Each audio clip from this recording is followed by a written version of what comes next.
Hi, my name is Jerry and I collect 1970s toys and toy soldiers. And in this video we're going to have a look at this, the Airfix British Paratroops. This set has a few things that no other Airfix set had, and also there's a bit of a bummer with this set, but maybe that's just me and personal taste, but more on that later. And as always, I'll look through some of the boxes and then we'll look through all the figures. And if you want to have a look yourself at the figures, at the end I'll always do the spinning around close-up of all the figures, and then you can just enjoy them at your own leisure. But enough of that. Let's just get started. So first the boxes, and this is one of the things that actually this has different from all other Airfix set, and that's that there's three different kinds of artwork on the boxes depicting the figures. So first, the 1969 box, this one here. So this is a pretty rare set to find. The figures are not that great.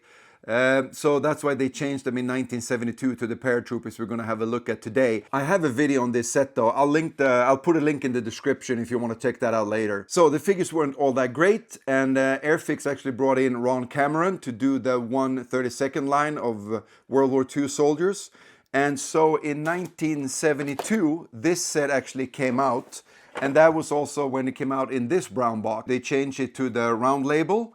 And as you can tell, the artwork on the first one looked like this, and then they changed it to this artwork, and also the back changed a bit. The back on the first one looks like this, pretty plain, and they actually did it a little bit nicer on the later one with some more info. So this is a good one, but the one I remember from childhood, of course, is this one, the Target box. And judging from the comments, this is what most of you guys watching remember. So the Target box, again, another set of artwork, looks different from this one then, of course. And yeah, and the back change as well. You actually get some history on the paratroopers on this one. And they added a few things on the side here, other toys, vehicles in this case, available at the time in the lineup. In 1976, they did this, they changed the colors a bit on the Target, and actually they added French or German, and also on the back then there's French and German description of the, or history on the paratroopers. So bilingual, I guess then. Then we get into the late 70s, 80s boxes, you know, with the large and small window boxes. The big one looks like this, and the small one with the 14 piece looks like this. They did one previously around 77, 78 that looks like this, which is kind of my favorite of the smaller boxes. I don't have that one though for the British Paratroop. And then sometimes in the 80s, Humbrol took over and they produced these boxes. And then sometimes in the 90s, I actually have this one. The little action figures plastic bag. It's pretty terrible. You only get 6 figures in this one, and they're actually gray. And that's the only color variation I ever seen on these. I'm not going to take this out though because the bag is sealed. And I mean, I figure we all know how gray looks, right? So that's a bit on the boxes. Real quick about the figures. I'm going to bring everything over with the camera and everything to my light box, and we can have a more in-depth look at the figures. But just one thing really quick then. So the second only from Airfix in this set is actually this one, the Sniper. It's the only Sniper Airfix ever produced, and I'm not even sure why, because this is super, super cool. And I think not every sets need one, but almost every set at least. Especially if you're like a special forces kind of a team, like commandos or paratroopers or something. And then one other little thing that's also different is that you have the Sniper that's wearing a beret, and then you have the radio operator also wearing a beret. And that's also the only set from Airfix that had a variation in headgear. Usually the soldiers all have same headgear, but the officer have a different headgear, maybe like a cap or something like that. And that's of course the same thing with this set. The officer is wearing a beret. So that's kind of cool. But anyways, let's get over to the light box and check out the figures. So in a set of 29 figures, you get 1 officer, you get 6 standing riflemen, you get 4 walking Bren gunners, or you get 4 standing or walking riflemen. 5 snipers, 2 radio operators, and 5 of the soldier with the Sten gun throwing a hand grenade. Usually in a set from Airfix, you get about 3, maybe 4 firing poses. And if you get 3 firing poses, you have a grenade soldier, which you do here as well. But then again, there's only 2 firing soldiers, and that's the sniper and the standing rifleman. So that's the big thing I think about this set.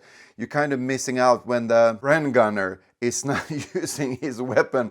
It drives me nuts. I think this is such a missed opportunity to have like your support weapon, which as a kid, this is like your force multiplier when, you know, playing against your friends, having a machine gunner But then in this set, he's just walking, holding the Bren gun. So that's kind of a shame. And the officer is just so good. The way, you know, he just lowered his binoculars. He's posing for like a squad or soldier to move over to that flank. And the way the Sten gun is, you know, slung off his shoulder and the map pocket and everything. Just the overall little details with everything, like the little scrim scarf, you know, that on the neck there that you can use for a mini ghillie.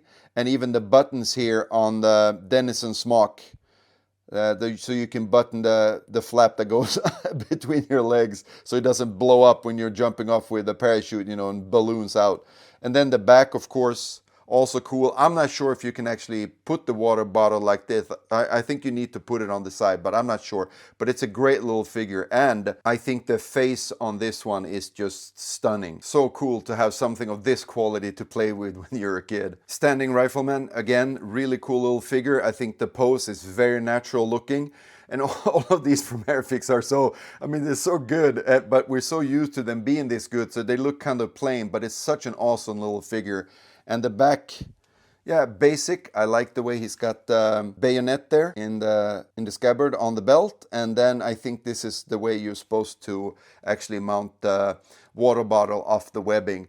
Great little figure. Then our friendly Bren gunner, not firing, but standing guard or maybe marching or listening to the officer giving orders. I think the Bren gun and everything looks really, really good. And the back, yeah, again, nothing fantastic as with Airfix. They were pretty plain usually on the back of the figures.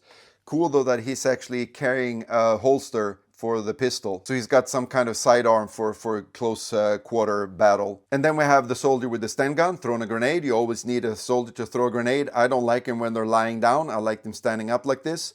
And if you watch my videos, one of my pet peeves is when the soldier throwing a grenade is not holding on to his weapon or have his weapon slung over his shoulder or something, but this do, and it's a really good pose, I think. Looks very natural, not like he's gonna throw the grenade really, really far, but more like chucking it through a doorway or a window or just over some kind of a ledge or something. So this is really cool. I'm not sure why he has a bayonet. It's not gonna fit on the Sten gun, but still. And then again, pretty basic plain on the back with the water bottle, but it's really nice little figure. Standing or walking rifleman, not really my favorite in these sets. I'm not even sure why this guy has the bayonet mounted if he's just walking around like this, but I have an idea why. I'll show you in a second. But still though, very nice figure. I think the Enfield rifle looks really, really good. And the back, yeah, nothing spectacular, but nice and clean details. Also with the scabbard for the bayonet. Yeah, this is kind of silly, but I try to get into the mindset of when I was a kid, you know, so I probably would have set him up like this on a corner of a building or something, waiting for a German to walk or run by and then silently kill him with the bayonet or something like that. And then we have the radio operator. I think this is kind of cool. I think I would have liked it as a kid, you know, for calling in artillery or airstrikes.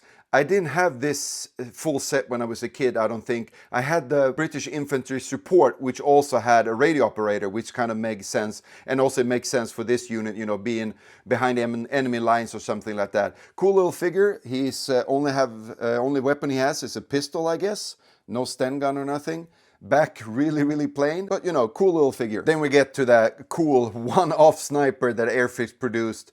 It's really cool. I think it looks really good. I guess it's kind of accurate as far as rifle and scope go.